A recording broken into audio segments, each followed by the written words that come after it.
Okay. Okay, we do one more clap. Okay. You ready? Yep. 3, 2, 1. Hello, everybody. This is podcast 39, I believe. And this is attempt 39 to get this podcast on the road after multiple mistakes on my side. But 39 is a number that is 13 times 3. It's a big number. It's close to the 40. And for me, it screams for a debut. It screams for a partner next to me. It screams for a guest, which is not really a guest, but part of the family, basically a brother, just on the opposite side of the world. This is Carson. Welcome to your Back to Warcraft podcast debut. Hello. Thank you. It's a pleasure. It should be fun. I am a fan of listening to podcasts. I'll find out if I'm a fan of speaking on them shortly, Neil. Yeah, I unfortunately wasn't by your side on Friday at the Back to Warcraft Weekly, and since this has become such a staple in our week that we have a little time together, at least once per week, I thought let's do a podcast together. Yeah, it's good. Yeah, it was unfortunate. It was a little bit sad. That's sort of been our thing, Neil, has been getting together once a week. It was a thing before for the skill cups and all that, and I get to watch you play. Sometimes you get to watch me play. It's a bummer to miss it, and we're gonna miss it this week as well because I'm gonna be away. So 2 weeks in a row. It's so sad. Maybe even 3 weeks in a row. I am invited to a birthday on the 20th. It could be 3, but maybe I'm also skipping on the birthday and go to the Back to Warcraft Weekly. Yeah. Exactly.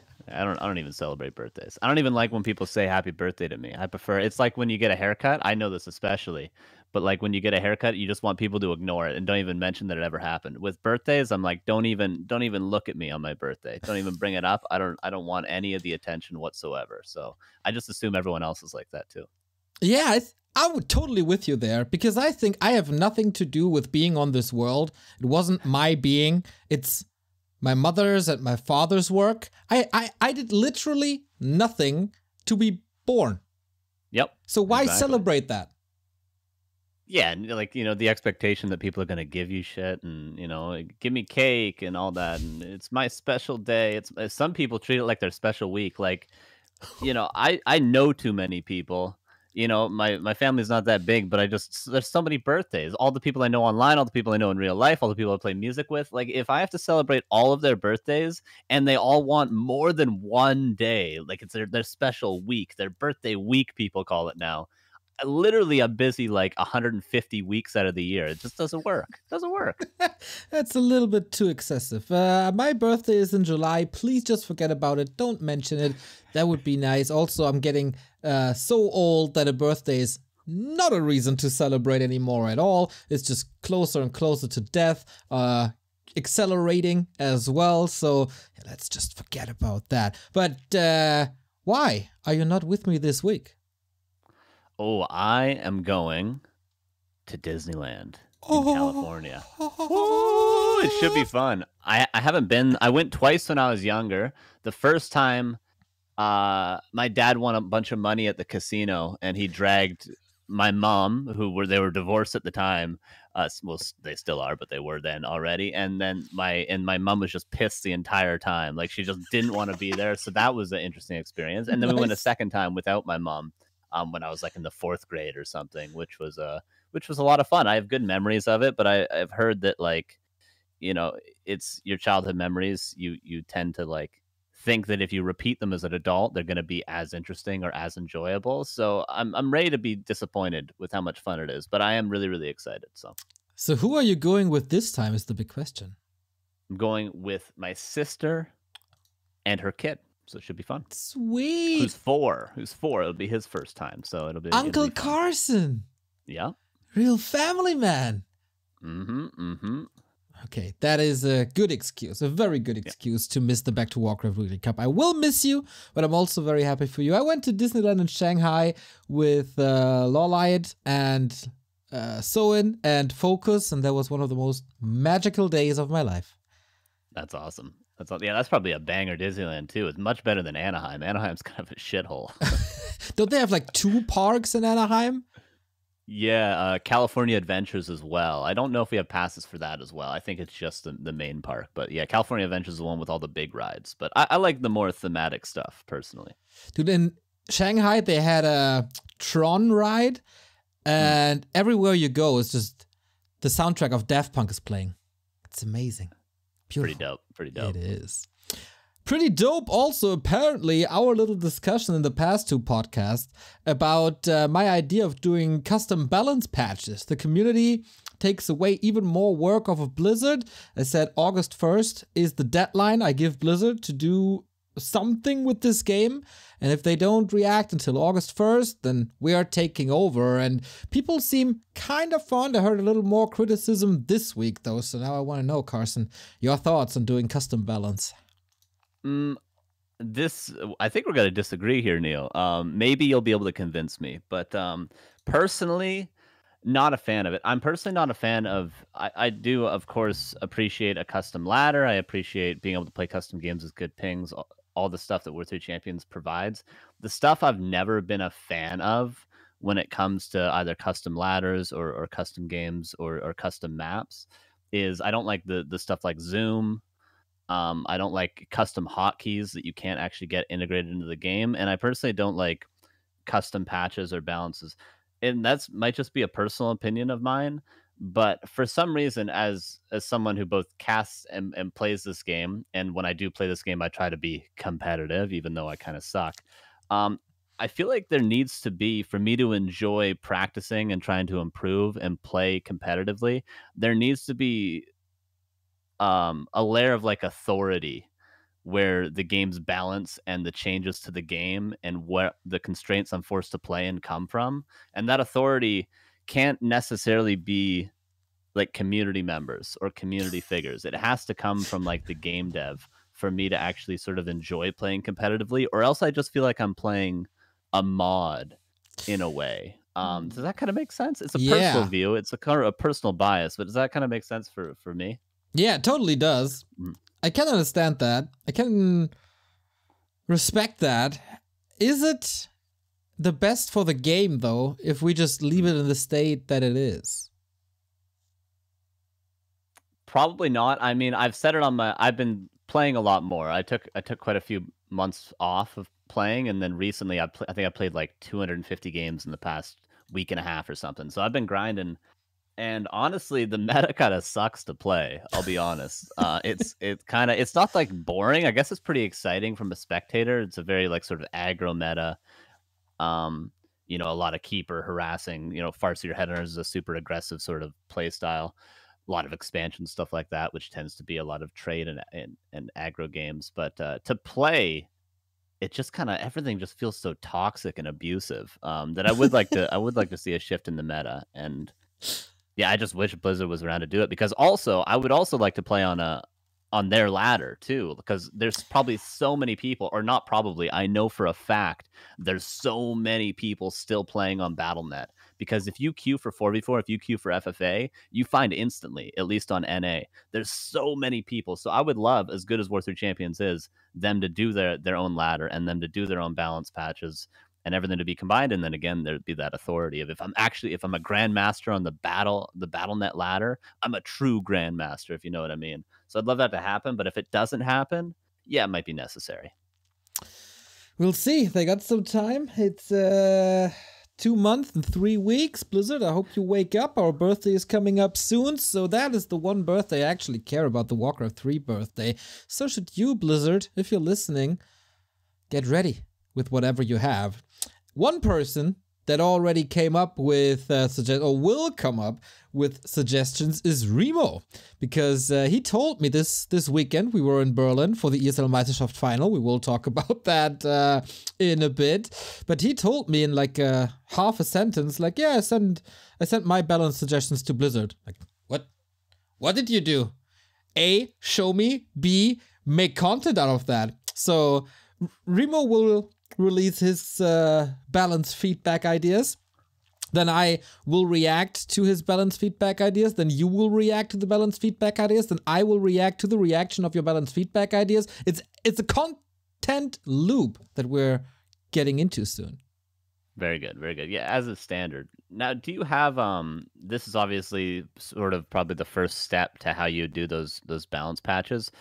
Do you know how those would be implemented? Like, would you get a panel of people? Would it be, you know, Remo plus Grubby plus some other people, or how exactly and would this panel be voted upon by the community? Would the community be just the War 3 Champions community? Do you have an idea of how you do this, or is this still a work in progress? I think it needs to be a shadow regime. Nobody is ever allowed to know who's making decisions, because then inboxes will be flooded with hate. True.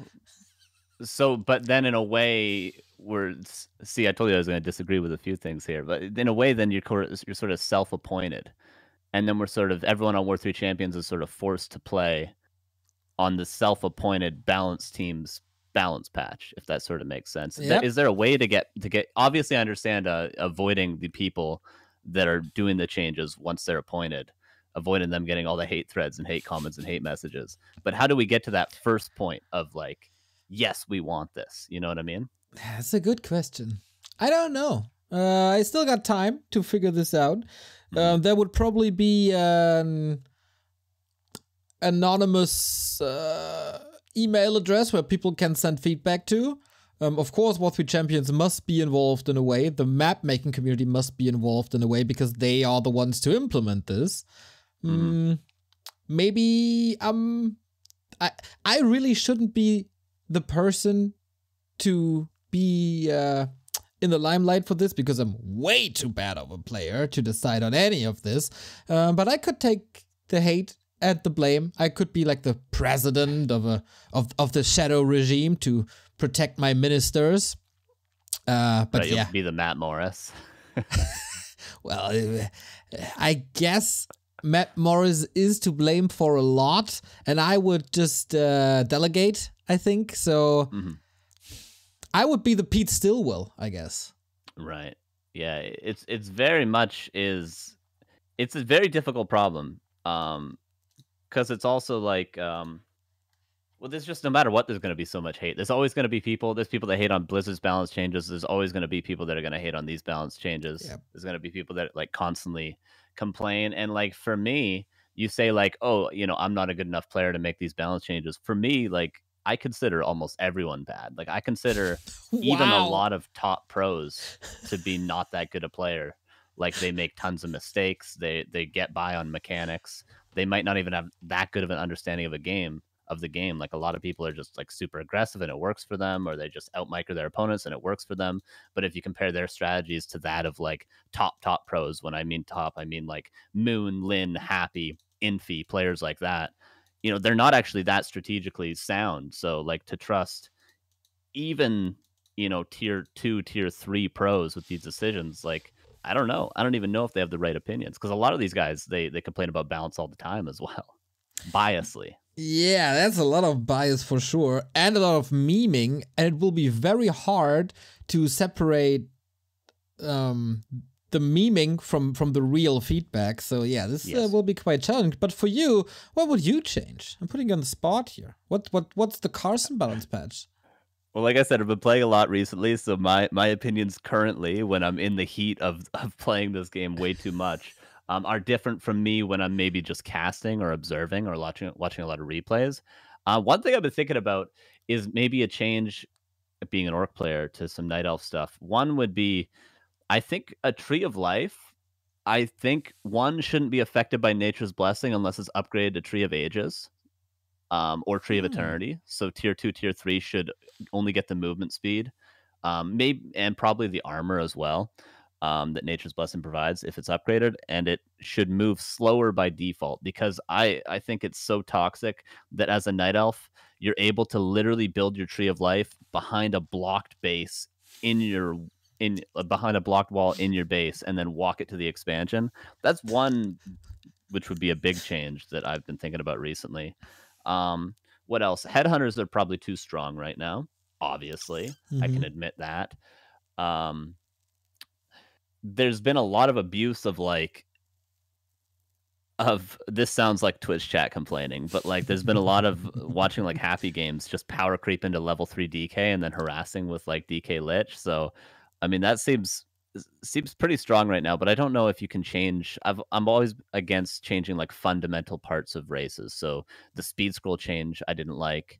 I wouldn't like a change to Coil Nova, even though it seems pretty crazy strong right now. I don't like changes to like statues and stuff like that. I don't think Moonwells should have been buffed in the past. So they have to be slight changes. They can't be fundamental changes, but there's a few things that seem maybe a little bit too strong right now. But definitely that Tree of Life thing, I think, could be an interesting change to almost every matchup. And that's something that is really abusable by Night Elf currently.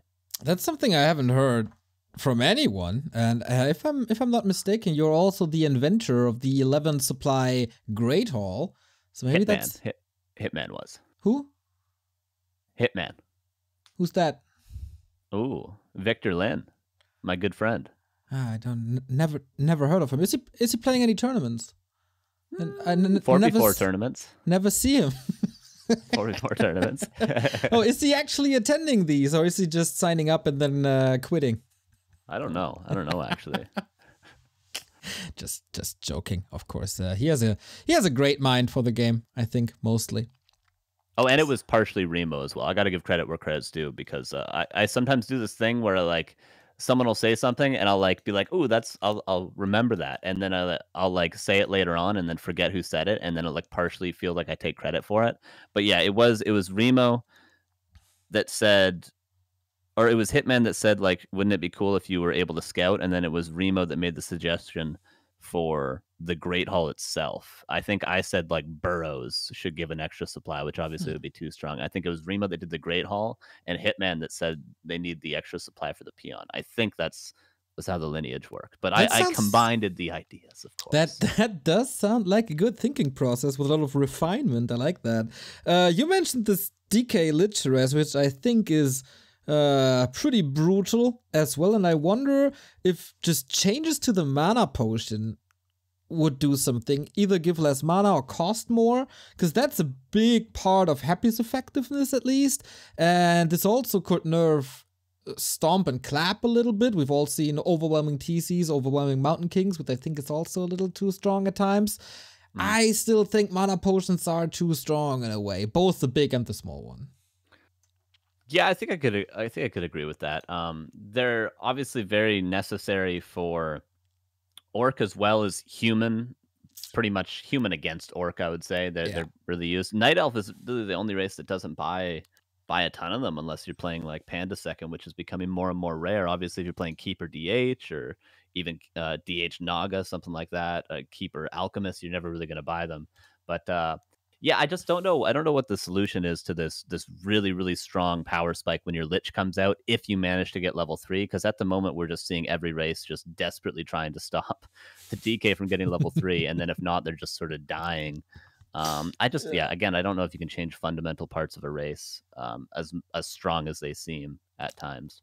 I'm really curious to what Remo is coming up with, and I'm also I think it's pretty brave to put it out there, because we don't have much content in the scene, and we all know that Blizzard was a fan of Remo's suggestions in the past, at least at times and partly.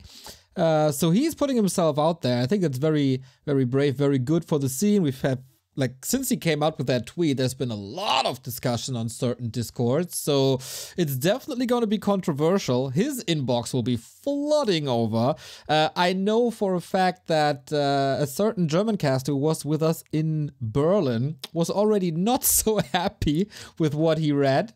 So yeah, Remo, stay brave. Stay strong whenever you put this out. Disable your inbox, maybe, but also stay open-minded, as you always are, to the feedback that you will be getting one form or another. And then next week, hopefully, we can discuss what he did and what other people said about it. It's going to be an interesting time. Brave soul, Remo Demo. But, you know, he is... people forget how good Remo actually is at the game. Like, he's very strong. He's a very strong player. He knows, like, he's not even that well practiced, and he's still very good just based off pure, like, intuition and knowledge for the game. That's what that's how he wins games, and that's how he plays so well. So people forget. Reba knows what he's talking about. He's got the undead bias, like you do as well, Neo, of course, because you guys are undead players. But he is a smart guy, very smart guy when it comes to the game. And his balance patches, his balance suggestions, not his patches, that's more of a meme, have been pretty solid in the past, because I've read his other Google Docs. So, people should keep that in mind for sure. Actually, since you say it, I would nerf a lot of undead, I think. Like, I tried to play so much with Tet Fiends, and then most of the stuff didn't work, and then I ventured out to playing more of an expansion style, and also play a lot of Banshees. So if I meet the same player a lot of times on ladder, and I tried Tet Fiends against it, and that absolutely didn't work, and then I play another strat, and it's ridiculously easy, that tells me that it's somehow a little bit too strong in one or two regards, maybe. So I would certainly nerf statues, probably Banshees. That would be one of my first points of attack. Yeah, it's tough when there's a player like Happy as well to know. Like you almost kind of want to look at the best of the best and you want to shape your balance changes. I think around the best of the best. There's probably a bunch of different philosophies on this, and of course, people that do balance for like game devs are very, very experienced, and they have a whole way of viewing it that's different from players most of the time. Like if you talk to the Frost Giant guys that have a different philosophy than like I would or you would or Remo would most likely. Are you talking to the Frost Giant guys? Well, we have had a town hall with them once, and we talked to them about okay. Like I thought you're involved some way or another. Oh no, giving suggestions. And Monk's part of the community as well. He's quite a good random player, so I've talked to him a few times. But they just have a different view of. They come at it from more of a statistical point of view, I suppose, other than a more like, whereas people that play the game and cast the game maybe is more like visceral in what they see and like the eye test of things. Oh yeah, for sure. We don't have too many stats in Warcraft in general, but I wanted to add one more thing, is that I like Remo's approach to this a lot, because if you ask most of the players, they only answer with what's too strong and what's too weak, and buff some damage here and reduce some HP there. Remo is way more out of the box and thinking on a bigger picture. Yes. And I like that approach. I think it's absolutely necessary to keep things more interesting than just changing a couple of numbers here and there. Yeah, because changing a couple of numbers most of the time isn't going to actually shift the meta towards something more healthy and enjoyable and balanced. Yes. Especially, making headhunters a little bit weaker isn't going to necessarily change people away from playing, Farthest Tier TC, Tier 2 expansion. It's not going to change Night Elves away from playing Keeper against Orc. It's not going to change Undeads away from, this Tier 3 push style or whatever it is, or Cryptlord. It's not going to actually shift it into a more healthy direction by just changing a couple of numbers or just saying, oh, X is broken, nerf X. It doesn't always work. We saw that with the Cryptlord. Cryptlord's still popular. Yeah, and it, of course, was a little too strong. So we'll see. It's all theoretical, of course. So it's somehow cool to just fantasize a little. Let your imagination do the work for you. All of your balance ideas are, of course, very, very, very welcome. If it's constructive feedback or some cool outside the box thinking. I got some tavern hero ideas, for example. Still got to look at them, but people in the community are open-minded when it comes to implementing stuff like that as well. So if you think I should be the master of balance, I should be the new Matt Morris and implement all this, then hey, let us know. If you think that you're better than Remo, send us a paper, send us a presentation, do a video, get it out there. We need content in this scene. Yeah, definitely. That's a great point. Like the best way to have your opinion heard is not to yell in a Reddit comment. If you think you know what you're talking about, do a full manifesto, a schizo post for us. Send us a whole big ass document and let's see your well thought out, organized thoughts, like you say, instead of just being, screaming at the rooftops of the very small rooftops of Reddit, because honestly, I don't even read those. So just send us something proper. Okay. Yeah, I do still read Reddit, and I think Reddit posts are better for this in general. I think the bigger problem is discussing this on a Discord, because it's a little bit similar to Twitch chat, that the Discord chat is of course saved until the end of time, hopefully, but it's still read and write and it's gone. So it's not standing somewhere. It's not a real release. It's just also more of a discussion, and everything is moving so fast and might get overread, and then it's not that great. Yeah, Definitely, yeah. It just gets so cluttered so fast because there's not like a main poster when it comes to a Discord discussion. It's just 20 people talking over each other, and where you should see the same person talking 4 times, it's 10 people in between. It's just Right on. pure chaos. Yeah, Discord sucks. No, Discord is amazing, especially compared to what we had before. Skype. Woo! Get out of here, Carson. Get out of here, you old hippie, hipster, whatever. Oh, man. Yeah, we talked about this a little bit. ESL Meisterschaft Final happened this weekend. This is a topic, of course, that you can't say much about because you were probably asleep and not there. Was there anything you caught from Meisterschaft?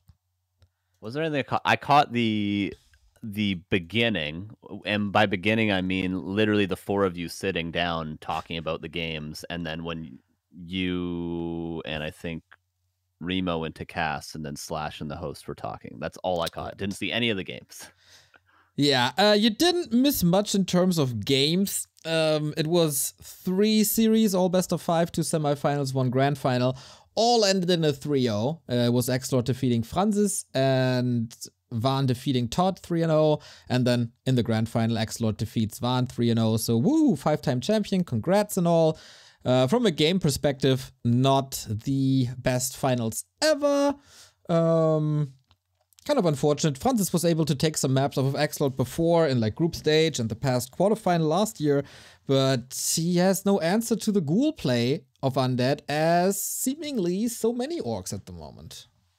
Yeah, I mean, it's kind of cool to see him though. Like he's not a new name in the scene. I've known of him for a while. He's played 2v2 with Coda's Forsaken for a long time. Coda's #1. So it's cool to see him perform well in 1v1. Like he's a really nice guy.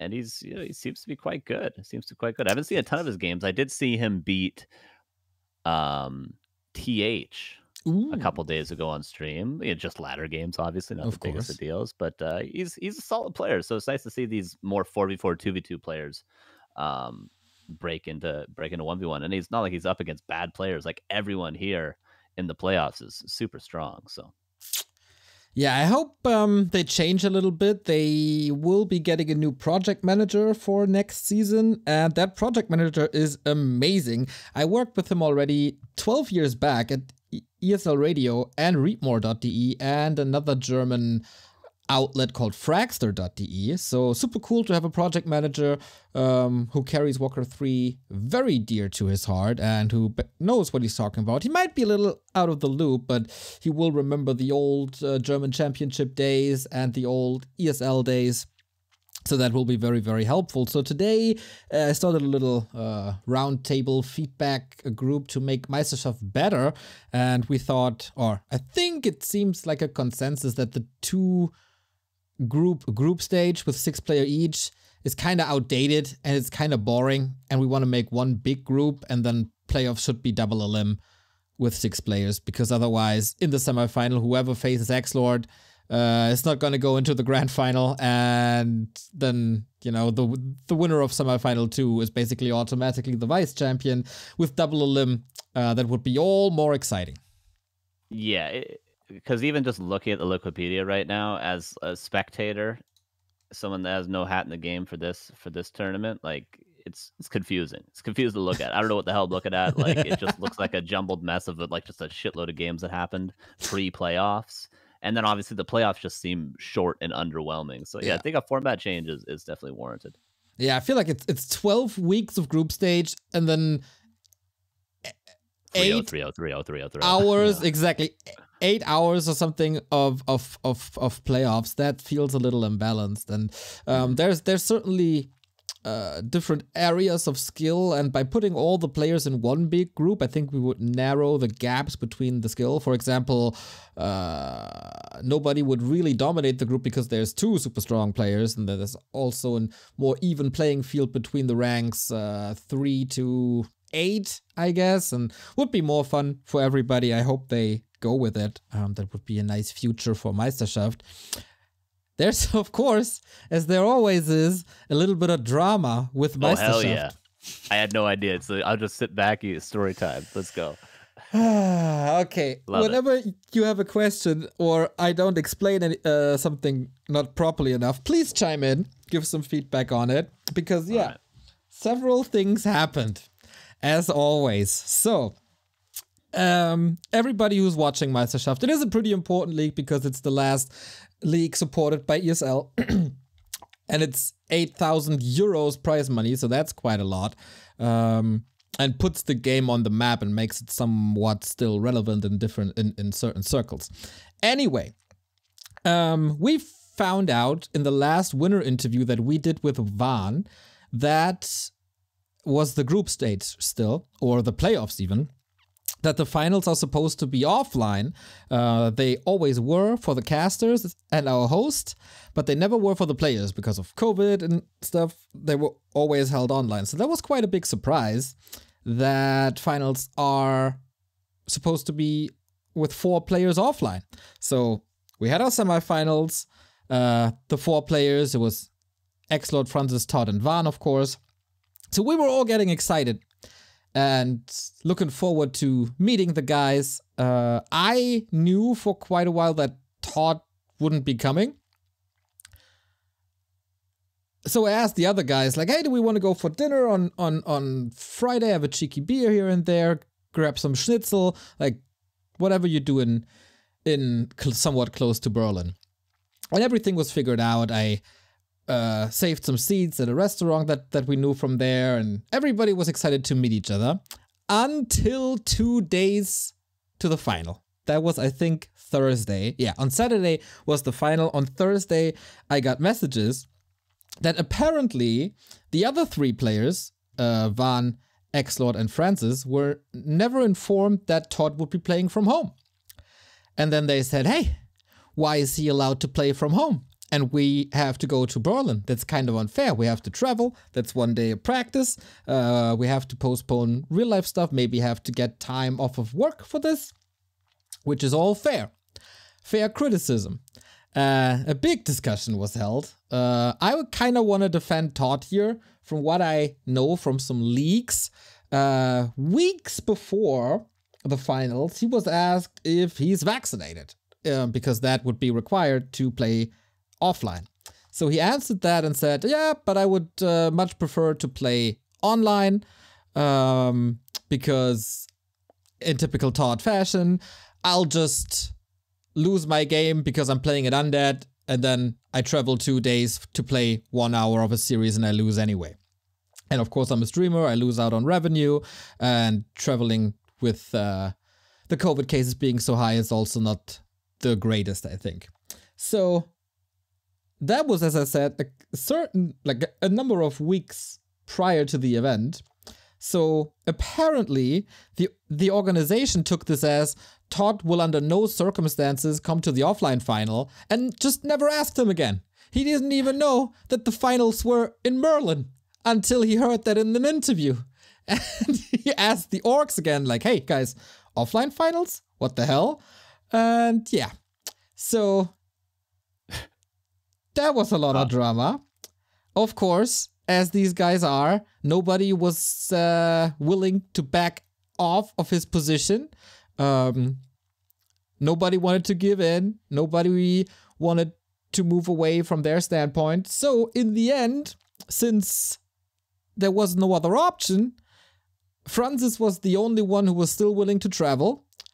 But then, of course, having only 1 player in the studio looks kind of weird. So they said, Francis, you can stay home as well. Practice 1 more day, whatever.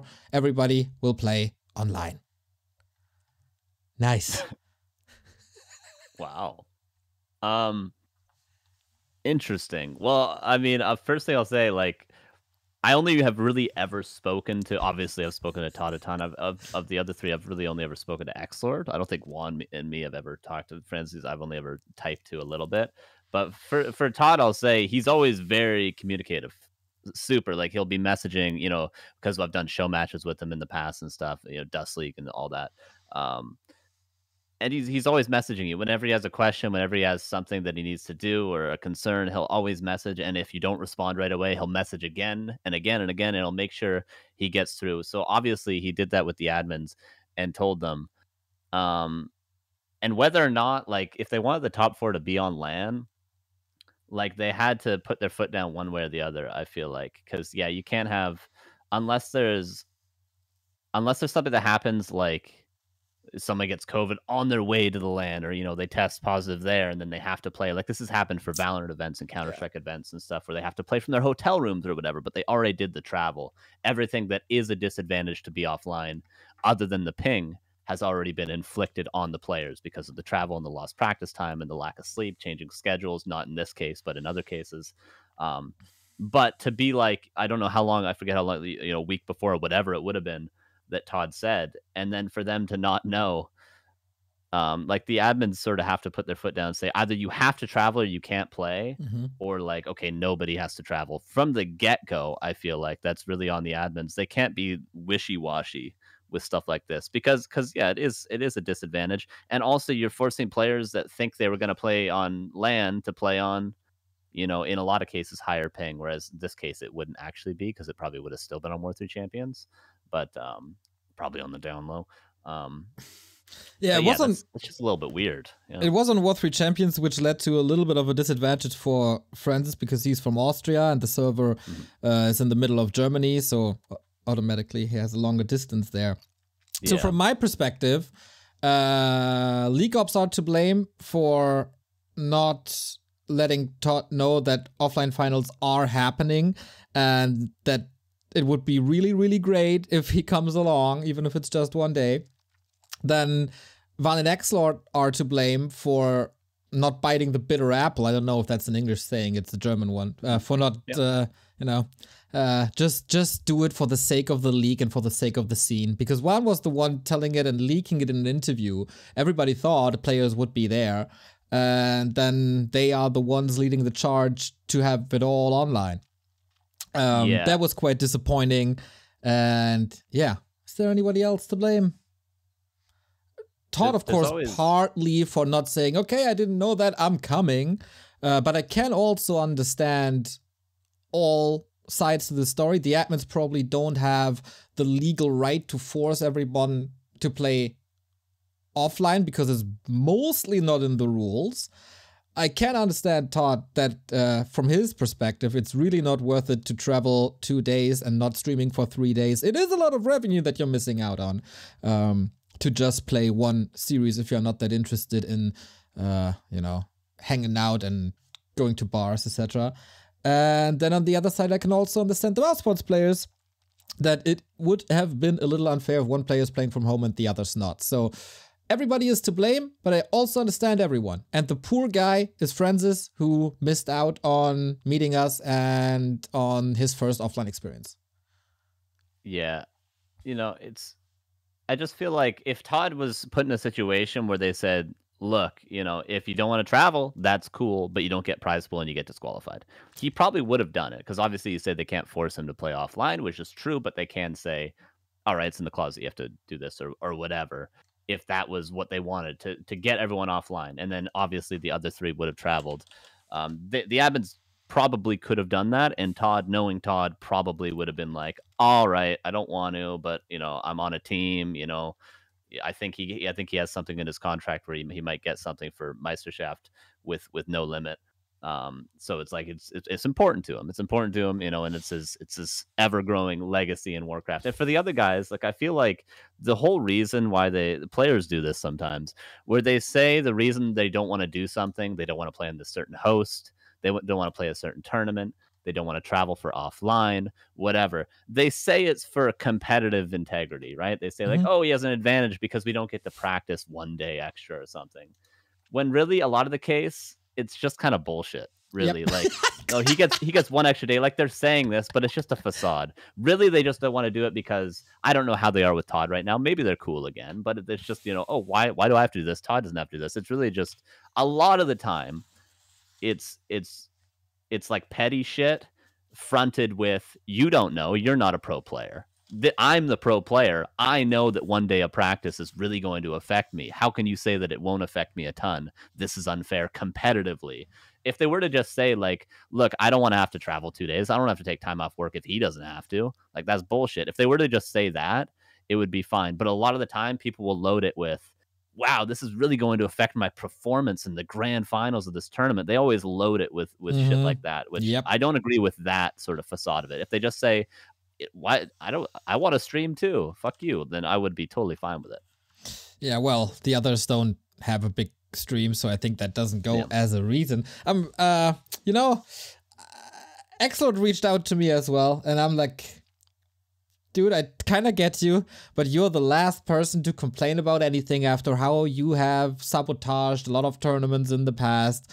Started with some old, was it 4-player cups? Might have been a Back2Warcraft cup or a 4-player cup where he made a big controversy about servers. Then, of course, we all remember the Warcraft Champions Finals, where 3 hours prior to his games, he said he can't make it. There was drama about Nation League. There's constant bickering on Twitter towards, I guess, us, me, whatever it is. I don't have any sympathy for this guy. Not at all. So if he's the one leading the charge, crying about this, I can't take this seriously. I don't have any sympathy for that. Sorry that Van is kind of involved with that as well, because I really, really like him. But yeah, Xlord a little diva sometimes. Who would have thought? Was there a tournament this year that he played where he didn't cause drama? You'd know better than me. Nation League, there was drama with Chemico. Dude. Speaking of Xlord, oh boy, here's the cherry on the cream of the cake of this weekend that made me howl with laughter. So, since this all went down Thursday and we were informed that the players won't come, I decided that for the rehearsal day, it would be quite funny to wear my InsubX t-shirt when they meet Slash and Remo and No Hero, who was there as an observer. And for people not familiar with the beautiful InsubX t-shirt, here you can see it on the left-hand side. It is Xlord's head on top of a skeleton, because I think it was a year ago by now, Insub was making a little fun of Xlord being so thin, I guess, and they photoshopped this. And yeah, there was some drama involved, because Xlord reported this t-shirt to the Mouse Sports guys, team managers or legal or whatever, and Insub got an email from Mouse Sports saying, "You're not allowed to do this. We might sue you." Which is awesome, which is such good banter, man. I love it, because, you know, a Canadian talking shit to a German, I mean, we know who has the upper hand there. Sorry, Neil, but I mean, come on, that's just good banter. I mean, Insub's good at a lot of things, and one of them is that's probably his strongest suit right there. That was freaking gorgeous. So, of course, Insub leaked this email from the Mouse Sports guys back then. And one guy in so good. Not that great that he was doxing the team manager. That could have been blacked really out. toxic, but it's hilarious. Yeah, it really is toxic, hilarious. I think we talked about this in one of the episodes prior. So one guy in the community decided it would be a really, really great idea to do bootleg T-shirts of these and spread it to some streamers and personalities. So I said, of course, man, sign me up. I want this. And then I got this. So I went to the rehearsal day, straight out of the train, not checking into the hotel, but straight to the venue. So I couldn't change my shirt or whatever. And I thought, hey, it's just rehearsal day, man. This won't be on any streams. This won't be public. This won't be part of the official event. And I was doing my thing, you know, setting up the overlay, you know, that takes some time. And Slash was running around and doing some Instagram content, like stories and stuff with some pictures. And turns out Xlord saw that I'm wearing this shirt. You can check it on Instagram, right? Who is viewing this content. And the Mouse Sports people didn't see this. Only Xlord saw this. And then a day later, I hear, hey, there was a complaint. Did you hear that? It's like, what the hell? They were complaining about a certain shirt. I got an email from Mouse Sports. Like, dude, really? Like, yeah, take care. Just so you know, if they approach you, yada, yada, yada. So this happened again. They complained again to the officials, to basically my employees, about the shirt I wore at rehearsal day. Like, are you freaking kidding me? How ridiculous is that?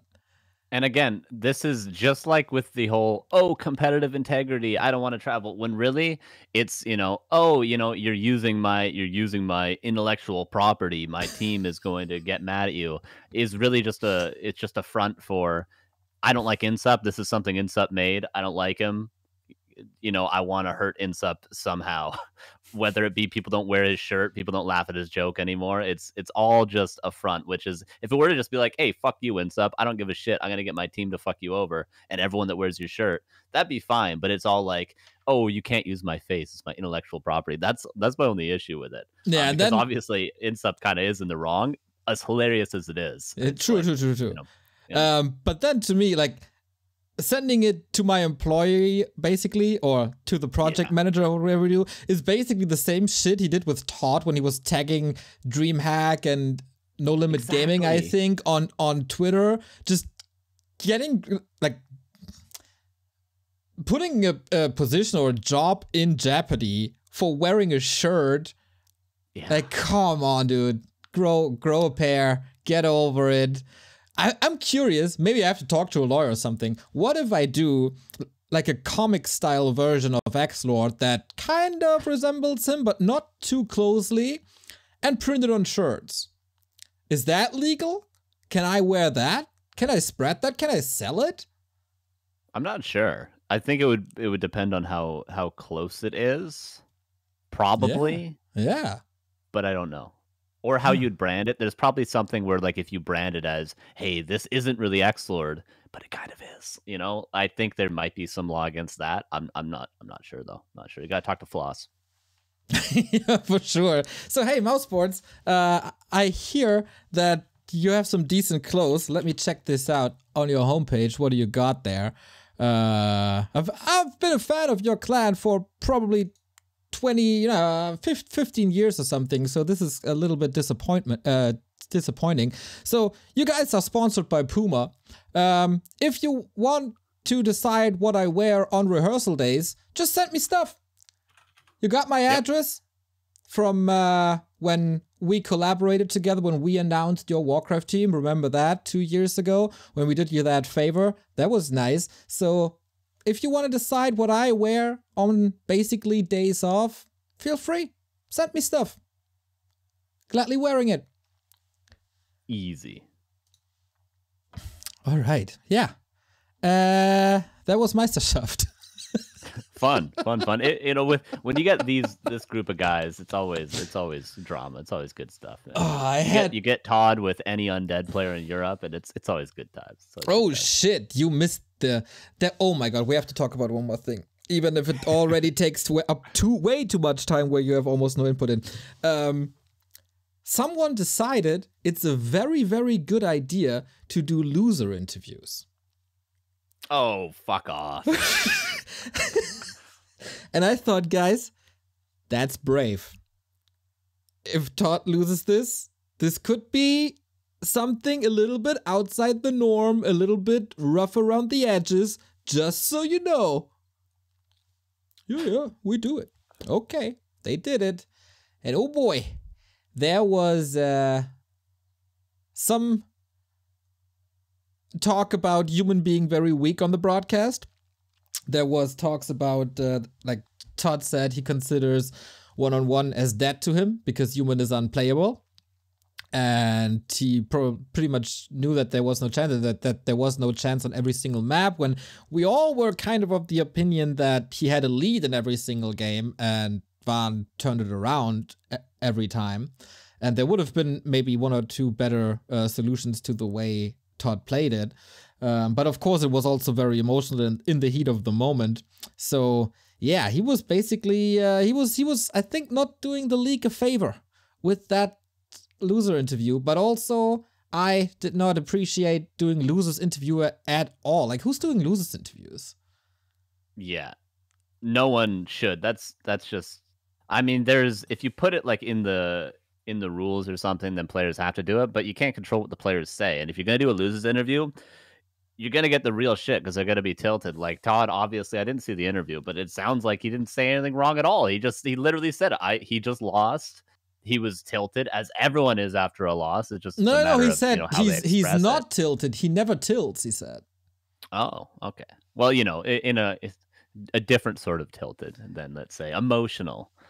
Maybe in a negative headspace, something like that, and like if I was in a loser's interview, like what kind of content are you hoping to get? Yeah, the game is shit, I hate the game, this sucks, fuck undead, my race is unplayable, don't play this game, don't play human, whatever. Like that's what you're going to get out of me after I've just lost a series. Like if that's what the TOs want, go ahead, yeah, interview me, sure, but that's what you're going to get. And I think it's totally acceptable if players give horrible interviews in a loser interview. That's exactly what they should be.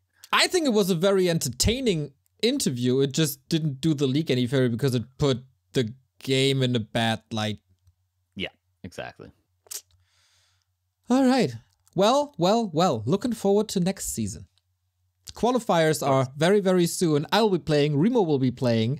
Qualifiers are going to be insane, but we will talk about them once they come up.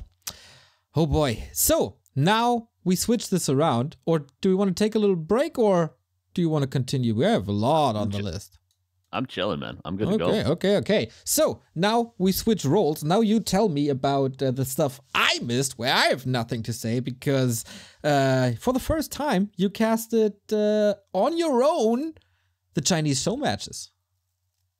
Yeah, that was nice. It was a great experience. So yeah, the Show Cup 16 and 17, the first being Happy against Infi in a best of 6, the second being Happy against TH in a best of 6. Twisted Meadows is always the starter map, and then they play 5 other maps. I think it's $300 per map, $225 for the winner, $75 for the loser.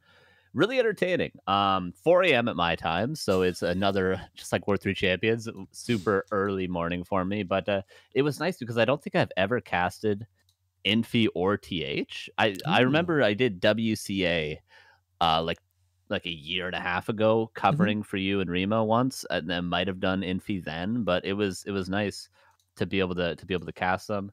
It's interesting. The matches were really good. Pretty close a couple of games. Thinking back to Infi, the first map on Twisted Meadows, he played Orc, and he played Orc throughout. Yeah, he played Orc for all 6 maps, and he played like this Farseer Mass Windrider hit and run style. It's all on our YouTube. You can go check it out. And it was really close. He got his expansion up. He played really well. He played hit and run, and then he sort of attack moves into Happy's base and loses his entire army and TP's out, and then Happy just pushes and wins, despite being down a base for like 10 minutes, 8 to 10 minutes, something around there.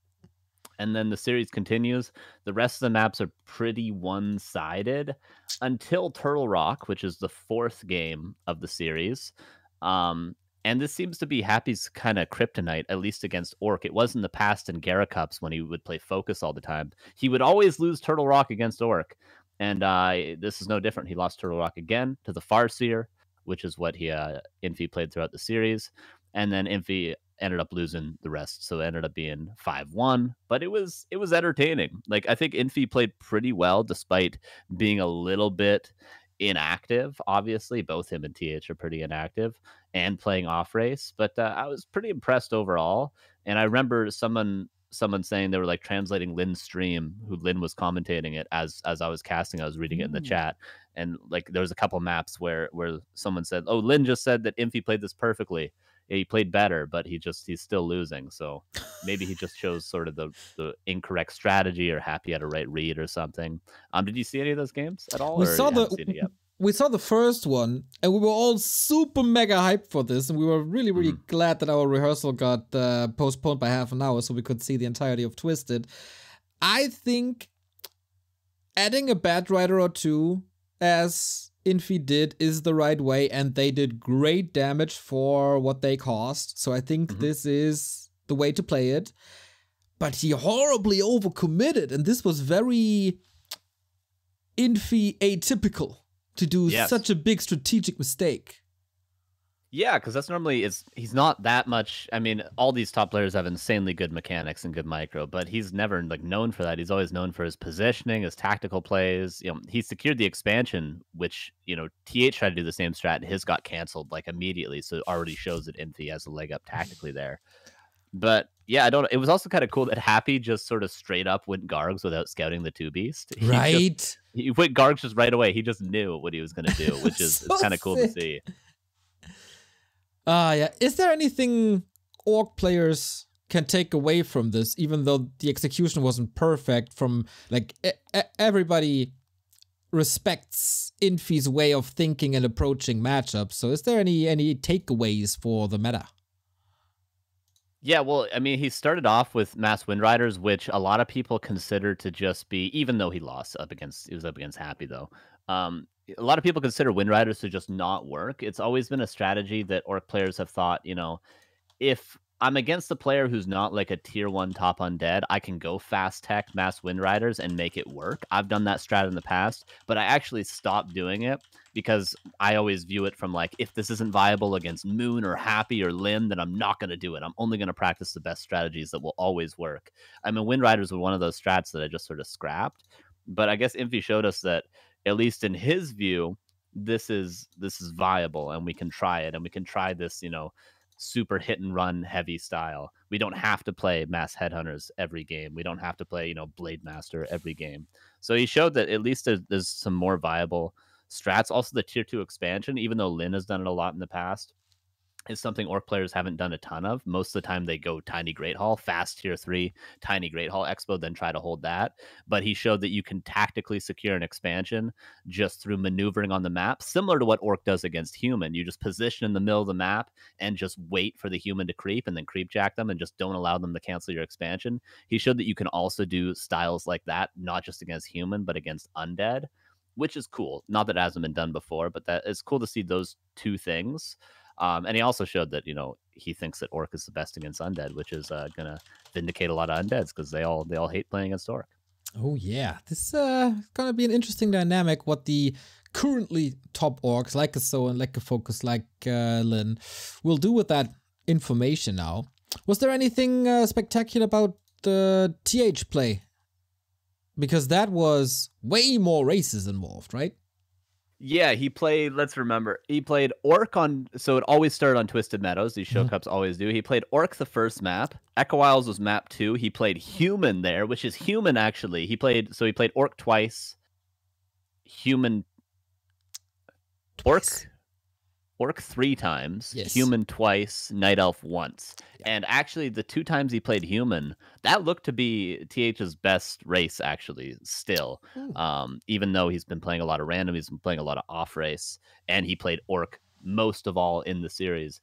His Human looked really solid, like Echo Isles in particular. It was a Lich expansion from Happy, and TH went for an Archmage fast expansion, but he gave up the expo, went and canceled the Haunted Goldmine for Happy, and then they got in this situation where they're both running into each other's bases.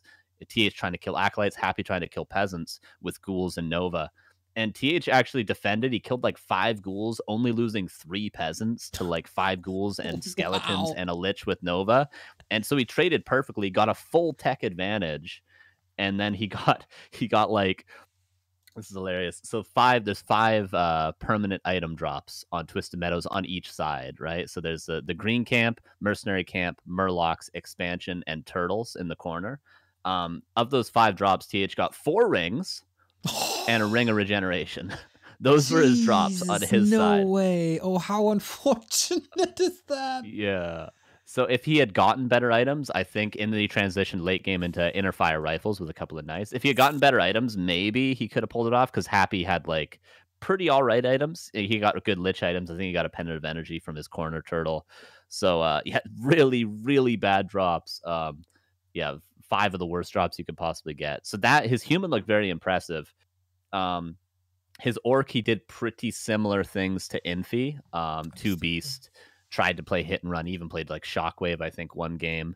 Night Elf, he played Dark Ranger, and Happy played Fast Expansion. And then he 2 Ancient War Huntress all into his expansion, killed the Expo, built 2 APs at the Expo. This is on Last Refuge, and then built a Tree of Life at Happy's Natural. And then just tried to hold the expansion. That was a super exciting game. Almost got level 6 Dark Ranger, but we didn't end up seeing Charm. So that I definitely recommend the series, even just for that game and for the Echo Isles game. But But it did end up being a 6-0 for Happy because he kind of he's just better. And I think TH is in worse shape than Infi currently. I think Infi still has the ability to be a top player if he practiced, whereas TH, I think it would take a little bit more probably for him to get in top shape again. Does sound like two fun series indeed. And you know what? I'm kind of happy that this is 2 6-0s, because what would it say about the current scene if Infi and TH are coming back out of nowhere and take maps off of Happy? That would be a pile of shit on the entire pro scene currently. Well, Infi got the one. He got the one on Turtle Rock, but that's just, true. I think that's just because Turtle Rock. But yeah, definitely. It was, I mean, the maps that Happy won, the other 11 maps that Happy won, he kind of dominated all of them except for like maybe 1 or 2. There's one thing I sort of have I don't think it's so much a hot take, just a take on these show cups. Obviously, it's sponsored by someone and then organized by, I think Ted does all the organizing. I'm wondering, because they do 3 maps on Netties and then 3 maps on War 3 Champions on like Europe 5 or something. Mm-hmm. So the ping on Netties is about 170 for Happy. And then for Chinese players, Yaz described it as better than LAN when he was in WCA 2015. That's how he described playing on Netties in China. Better than LAN. So let's say 20 MS versus 170 on Netties. And then they go to War 3 Champions, and then Happy has 5 MS to the server they play on. And the Chinese have, I think, 150 as well. So it's always about 20 versus 150. Whereas if they play on Russia Central, it's 100 for Happy and 85 for both TH and Infi. So I'm really wondering why they do this. Yeah, swapping hosts and not just even ping, because it's like, it's great content. The games are very entertaining. I love casting. I love seeing these players. Happy rightfully wins even when he has bad ping. But we're kind of lying to ourselves that this is a competitive match, that this even proves anything, when no matter what host you're on, one player has a horrible disadvantage. Like, if we want to find out who's better between Happy or Lin, 1, it needs to be on LAN. But 2, if we're going to say these show matches mean anything, it has to be on close to even ping for every single map. But I just don't think Happy's even willing. I mean, I'm sure he'd play if they forced him to, because he's making fucking, bang, $2,000 every single, like he's made like 30 grand from these show matches, man. Like, play on 100 ping, Happy, for fuck's sakes. Oh, actually, let's look up the earnings for 2022. Happy must be number 1, right? It's insane. Oh yeah. Just for this show cup, he's made 23,577 just for these show matches. That's pretty sick indeed. Oh man, yeah, it's good for him. I would definitely approve a more solid hosting solution as well. You can always argue that it's a home and away system, and the guy who gets the better ping doesn't have server choice or something. That should be evening it out. And for War 3 Champions, it kind of does, but there the ping discrepancy is not nearly as good if we choose to have alternate servers. We never have a ping discrepancy of 120. We would definitely deem that unplayable. So yeah, I'm not the biggest fan, but there are some changes coming to the show cups. I heard about that, but I didn't understand it properly. It's definitely going to be a best of 7, which is funny, by the way, because nobody in chat understood that this is a full out best of 6, right? Right. And yeah, I was a little slow to adapting to this change because I thought at some point people would understand it and I don't have to change our overlay. So last week I had enough and I said, Coder Chris, please give us an option to make a best of 6 and to get rid of that best of thing if we want to. So it's finished now. And now next week they change us to best of 7. It'll be useful for something. It'd be nice if we could just set it for best of 1 through 7 or something like that, or 1 through. Yeah. I don't know if you've casted best of 11s or anything like that before. Oh boy, hopefully never will. But yeah, let's see. So yeah, next Saturday is the game against Fly, which will be cool, and then he's playing against Lawlight, which is certified banger, as we saw. War 3 Champions Finals. Hopefully the show matches are closer to the winner bracket final than they are to the grand final. They will definitely be played at a better time for Lawlight, so that should be good. So much for the show matches. Yeah, not even to mention the whole host thing as well. Like then observers wouldn't be DCing. Like just in one game, both Ted and 120 DC'd, and that's not the end of the world. They can restream, but also there was like lag screen during a fight like 6 times or something. Oops. And then we had that whole, I don't know if you touched on the drama of the Echo Isles drama for him against Soen, but we wouldn't have that if they were on a host where the Chinese players weren't DCing. Actually, I don't remember what host this was. There is also currently issues for Chinese players with EU 4 and 5 that are temporary and not the norm. So maybe, I don't know. I am not too knowledgeable about this yet. Right. But yeah, fair conditions when both players have the same ping, always better than this. So any Chinese people that are listening to this, change. Just do it like us. Just do it like we run tournaments. It's us. Yeah. We do everything perfectly. And I just hate like, you know, like as much as I enjoy again casting these and as fun as they are just to watch these players play, it's more of a dance than it is something competitive. They're just playing to entertain us.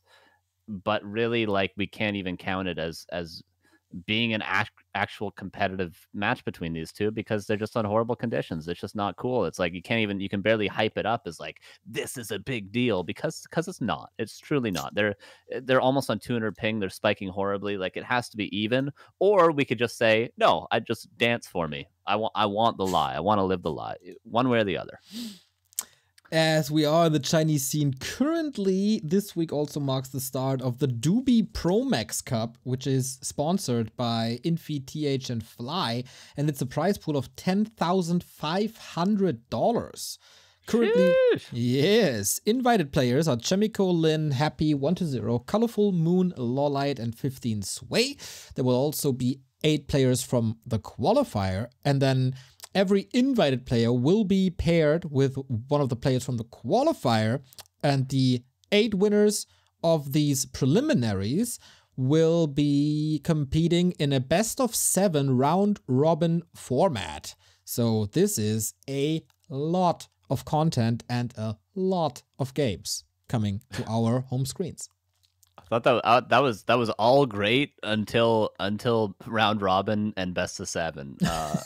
Up till that point, it was great, but it should be fun. I mean, it'll be a lot of games. It will be a lot of content, which is a lot of watch time, which is great for the project. If you all like and subscribe and ring the bell everywhere you are, on Twitch when you want to watch it live, on YouTube. Exactly. Audio listeners, I rang a bell. I think people were able to hear this thanks to your beautiful microphone. And of course on YouTube as well to get the notification for our latest content. From the Chinese and Asian scene to Western competition. Basically an American competition where I'm part of, you're part of, and a couple of pros are part of. Fountain of Mana League Season 3, 140 players. I am super hyped. Yeah, this is great. I've loved this format of tournament. I played in Washed Up League as well. I don't know if there's been any others, just this and Washed Up League, I think, but this is such a fun format. I'm really stoked on this. So you sign up and you will be paired into a group of 8 people that are close to your MMR. So this is of course a grassroots competition, so there's a lot of people from the community that are also participating in stuff like GNL or Creep Camp, but also a lot of pros signed up, a lot of god tier gamers. Group A is insane. Foggy, Starbuck, Neutron, Please, Dice, Insub, Hitman, and Shake.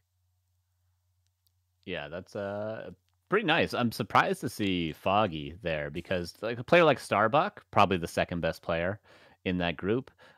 He's very community oriented. He's always in Twitch chats and stuff. He's always talking to the gym guys. You know, he gives people advice all the time. But a player like Foggy, he just sort of shows up and wins and then leaves. And he has his YouTube channel and his stream and all that stuff, but he's not really overly involved with like this sort of community of people. So I'm surprised to see him, but it's a pleasant surprise. Did you just say that Starbuck is better than Hitman? Right now, Hitman's a little bit washed up. He'll even admit it. Damn. So, you're signed up as well, and you're in a group with music inspired Reva, Dark, Forel Mashi, Licks, and Six Bones. Yeah, I was surprised that I was put into, was that Group D? Yeah, Group D. I thought maybe I would be put into Group E. But I mean, it's a good challenge. Good challenge for me. I think the main thing is I need more time to practice. Like, given another month, and I'll be confident here, I think I'd destroy all these players in 1 month. But Really? right now, I don't think I'm quite ready, especially in Orc Mir. I don't think I'm quite ready. And there's a few orcs in this group. So if I can make it out of the group stage without just sort of losing to everyone, I have to play against Inspired like today or tomorrow. I think I'll be good to win it. I just need to make it out of the group stage. That will give me enough time to practice, and then I'll win the group. But I got to make it out of the group stage. Damn.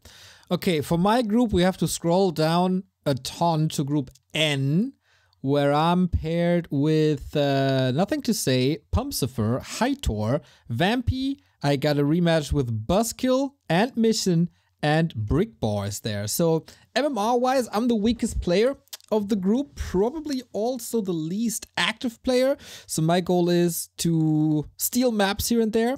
If I'm ending up top 5, I'm super mega happy, but I could also be pummeled throughout this league. Yeah, it happens. It happens, especially when you have to play everyone, so you can't really avoid many people.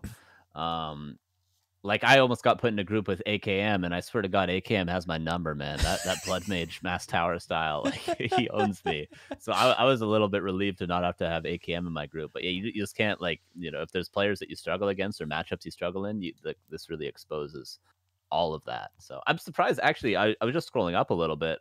Your group is cool because there's actually a lot of well-known players in it. Like, even though, you know, it's a little bit lower MMR, it's still a ton of people from the community that we know. Atheist P is in the group below me? Really? Yeah. He sick? I thought he was good. Like super sick. Yeah. He's playing Team Serbia. He's not bad. Am I better than Atheist P? Incredible. Look at me go. Yeah, we'll figure this out probably. If he owns his group and you get your ass whooped, we'll see about that.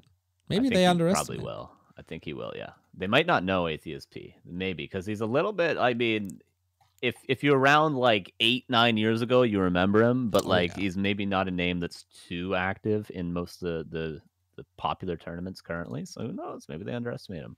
So tomorrow is the start of Group A. We will cast Foggy and Shake. I will be playing my first matches on Sunday back-to-back against Mission and Reixa. So yeah, a little bit of practice to do until then. Another event this month, Xperion. We had our 2 qualifiers now, and the full lineup is revealed. The biggest LAN in Germany will return. We talked about this. We make a couple of adjustments, and the qualifiers are done. And the first one was won by Todd, and the second one today was won by Don Senilo, who is the cousin of Francis. So we have our first player from Austria. This lineup is pretty damn sick. It is the best lineup we probably ever had, with Todd, Leon, Hippo, and Anxiety, Scars, Don Senilo. From France coming Krav inside. We got Juan in as well, Kevin and Jokern for the Night Elf, and Starbuck is making his way over from Slovenia.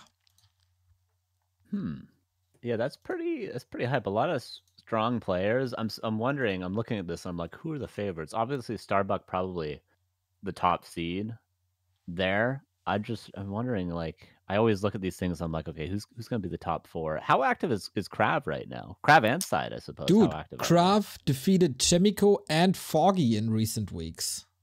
Oh, hell yeah. Let's go. Yeah, let's go indeed. Nice.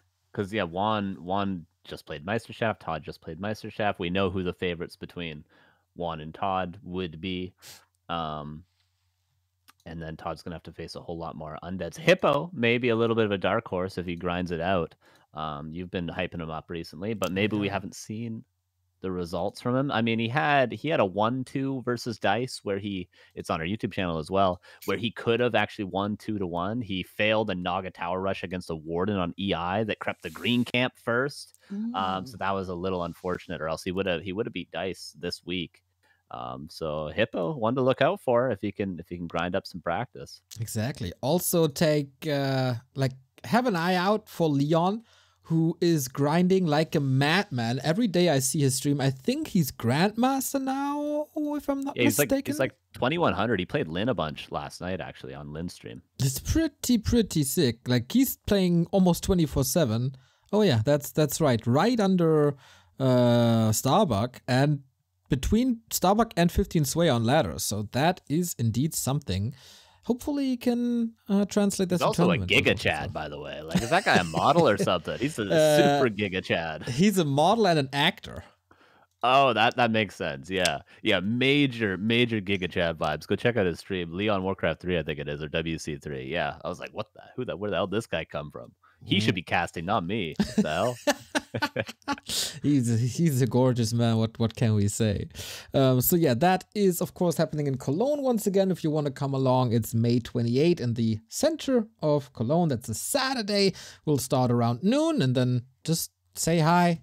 We'll get some drinks afterwards, probably at the former Meltdown. So just meet us there. Slash will be there with me, Sparta, all the players. Gonna be good.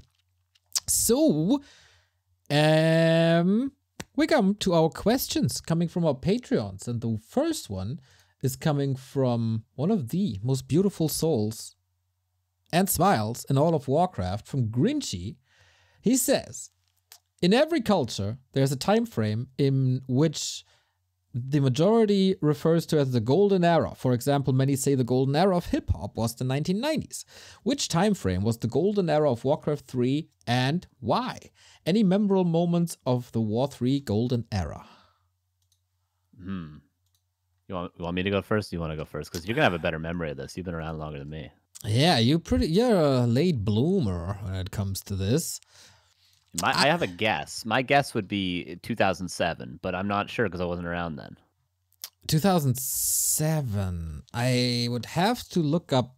Like, I always define this via WCGs. That was made the biggest impression always. I think the very early days are very much romanticized because, yeah, there were a lot of tournaments, but they weren't very followable. Maybe like, if you were lucky, you had a 160p stream or whatever that constantly crashed. So yeah, we had the battle reports, and at some point we had some replays, but it was cool to explore a scene and to build a scene and to see like 2004 for the first time Europeans move over to Korea. But for visibility, this wasn't that great. And so I don't think this really counts as the Golden Era if a lot of people can't see the games. So I would agree that 2007 was pretty insane. It had the Extreme Masters, which was a big tournament with like 50k. That was the first one that Todd won. It had an ESWC. It had so a vibrant scene in Europe with the ESWC, with Extreme Masters. It had still a crazy Korean scene with MBC Game on television. It had Blizzard involved doing tournaments. You got the rise of China after the success of Sky, coming in with the IEF and esports games that lasted forever. And then you had a competitive scene across 3 different regions, Europe, South Korea, and China, when you had like a crazy strong Creo winning WCG in one of the most memorable moments. You had a Todd competitive, you had a Grubby competitive, but you also had the Moons, you also had the Skies and the rise of Infi. So I think this was before the stars of the first era declined, while at the same time you had the rise of the stars of the second era, while you had all three regions competitive at the same time. And you also had tournaments in all three regions at the same time, and you had Blizzard involved and active. So Carson, for me, you are very much spot on with saying 2007. Yeah, for sure. I think obviously you pointed out the downside at the beginning of it, and that was visibility for people outside the scene itself. Like I think, the Twitch era is not necessarily golden, but it is unique in its own regard from 2012 to present day, maybe even 2014, from like the War Chief Rich days of streaming. Like those years onward. Twitch era, great. A lot of people would say that's the best for visibility, for people being able to watch and enjoy the game that maybe aren't necessarily pro players, for communities talking about the game and expressing ideas about the game and all that. The Twitch era, it was the best for that. But if we're going to define golden era, we have to define it by amount of money and support in the scene and just player base in general. So like, even if you just look at the tournaments, like I looked it up while you were talking there, it's like all the top tournaments have been in the last like 5-6 years, because we have the number one prize pool of all time was WCA 2015, apparently 100K, and then WCA 2014 after that. But if you just scroll down a little bit, like, so many of these top prize pools are 2006, 2007, like all the ESWC. We have just a bunch of other stuff. It doesn't say year for a couple of these. The Game X 2007 was like, I've never even heard of that, but that's like one of the biggest prize pools ever. So like, yeah, golden era has to be player base when there's a lot of teams involved, and what the amount of money, like, can people make a career out of playing Warcraft nowadays? If you're happy, you can. But back then, you didn't have to just be happy. Probably the top 100, 200 players could make a living off of Warcraft just through saturation. So yeah, 2007, 2006 maybe could be argued, 2008 possibly, but those 3 years, I think we were really cooking. I also think from a media perspective, there was a lot of eyes on Warcraft, of course. ESL TV featured it big time. Also in English, if I'm not mistaken. SK Gaming was doing a lot of coverage, and Meteor Makers was doing a lot of coverage. And that was a big chunk of all of esports journalism at the time, when there was basically no social media. So we have to keep that in mind as well. And yeah, there was a lot of articles. It was also the height of like WC replays, for example. The forums were very, very vibrant. Yeah, classic, I would say. Website. Miss that website. Exactly. Shout out to everyone over there. I think cool that we say the same year. There's not even the biggest argument about it. Well, to add to that, maybe what is your favorite year? Like, what do you have the best memories from? Maybe not the golden era overarching, but for you personally, what would you say? Favorite moment? I think with 2009 when Grubby won WCG.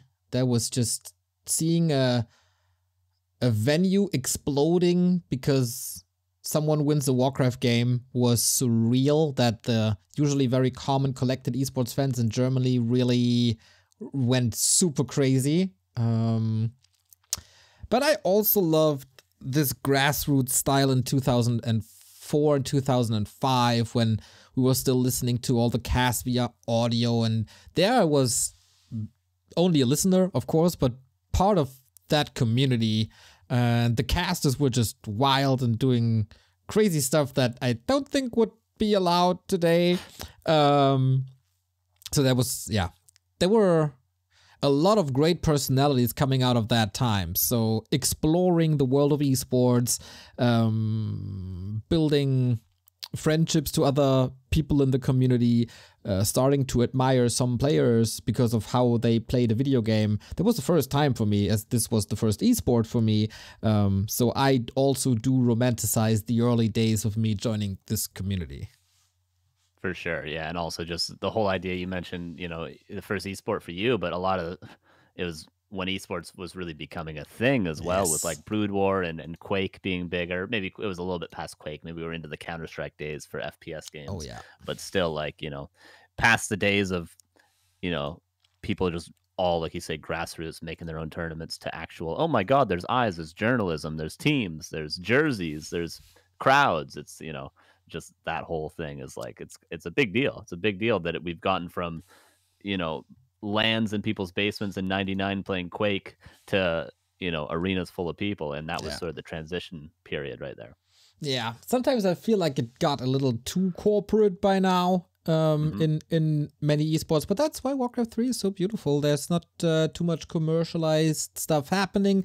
We still have a little bit of that grassroots flavor where everybody in the community wants us to thrive, and not like back then it was the feeling of we gotta make this big, and now we got the feeling of we do everything to survive. So it's kind of a different approach, but it's also kind of similar. It's a community working towards a collective goal, and that's nice. That's cool.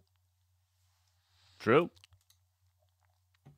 We have one more question, and then that's it. In another extra long episode of the podcast. Carson, are you ready? Oh, hell yeah. Question for two music nerds with different tastes, coming from Nether. What are some bands you both love and why? Well, we do actually, I didn't do mine last month, but I'll be here this month again. We do playlists every month that, for me, I do what I'm listening to currently. But if you're asking what bands I love, all right, my favorite bands of all time, and, you know, I say bands, but, you know, it's not always bands because, I think when I think of bands, I think of, you know, like Led Zeppelin. That's a band. That's a group of people. But then, you know, like there's singer-songwriters I really like. My favorite of all time would have to be LCD Sound System. James Murphy, insanely good producer. It's sort of like electro dance, weird freak music from the early 2000s, mid 2000s. LCD Sound System, Radiohead, who I listen to less and less of nowadays, but always one of my favorite bands. Angel Olsen, who's an American singer-songwriter. Those are probably my top three favorite. And then like Talking Heads, has always been a band that's been super inspirational to me. They're kind of analogous with LCD Sound System. They're two very similar sounds. And then obviously all the stuff that sort of, those are like my top favorite bands that I like to listen to. I've also been listening to an artist called Alice Phoebe Lou that's becoming one of my favorites recently. So those are my top five. But then all the bands that were like inspirational to me, like, you know, the Pixies, Bad Brains, Led Zeppelin, Jimi Hendrix, Pink Floyd, like all those classic bands that everyone likes were very much fundamental, but they're not bands that I listen to every day. But if you were to ask me like what the most inspirational band for me, it would probably be Pixies and Led Zeppelin. It'd probably be those two, but it's not like on my Spotify all the time. All right, I got two picks here for very different reason than you, I think. First one, Anti-Flag. I'm not saying it's the best band of all time, but this was basically my introduction to punk rock music, to faster music, to not really heavier music because they're not that heavy, but, you know, just punk rock. Also, at the same time, they were broadening my political horizon and socialized me a lot, which is kind of odd that a band has so much power, but if you're a teenager, that sometimes happens. So yeah, Anti-Flag opened up the way to stuff like Bad Religion and NoFX, and then that led me further to harder music and to hardcore, which was then a whole different step when it comes to like tolerating music that is not in charts and stuff.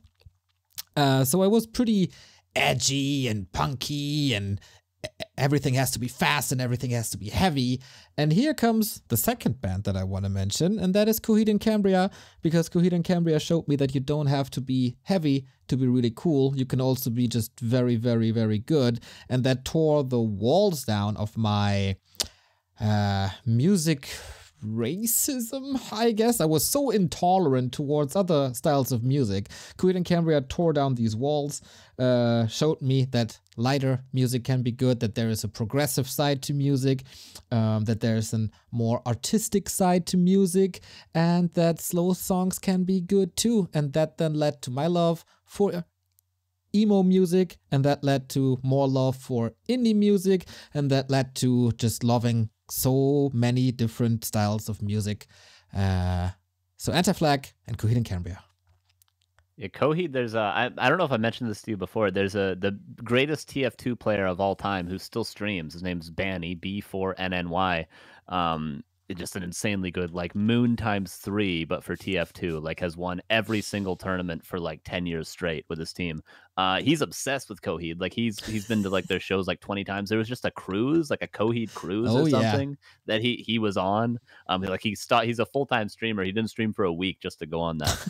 That's where I sort of know Coheed from. Also from RuneScape PK videos. I think it's Coming Home is a really popular song. Welcome that Home. Used to be Welcome Home. Yeah, it used to be in every RuneScape PK video back in the day. So yeah, definitely appreciate them for sure. But I haven't listened to too much of them.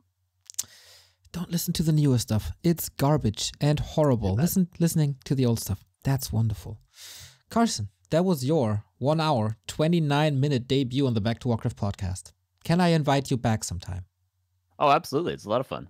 It's nice not just to talk to you, Neil, but talk about some Warcraft topics, to give my takes, because when we're on stream, you try to be super positive and professional. We always gotta try to do that, and try to keep the energy up, and it's all really hype, and it's the end of the world, and this is the most important match ever. But it's nice to roll things back a little bit, and to be like, okay, let's get real. Here's our real take. Here's what's going on. Here's what we think.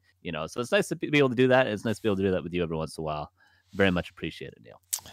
My pleasure. Pleasure is all mine. I always like that on streams, we basically wait for a game to start and we don't really know how much time we have to interact with chat and talk to each other. And should we open up a whole new topic? Can we finish that? Do we have 3 minutes or do we have 30 minutes? You never know. Shout out to Qbert and Fish.